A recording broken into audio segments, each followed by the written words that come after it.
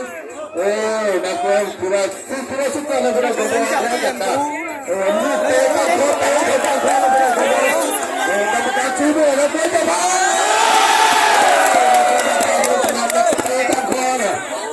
ลูกเตะเขาก็โคเสียงดังฟังชัดดับเจ้าก็ยังเป็นผู้นำกองทัพนะมาหา นักมวยจากบ้านทะเบียนเป็นชนะไปยกที่สอง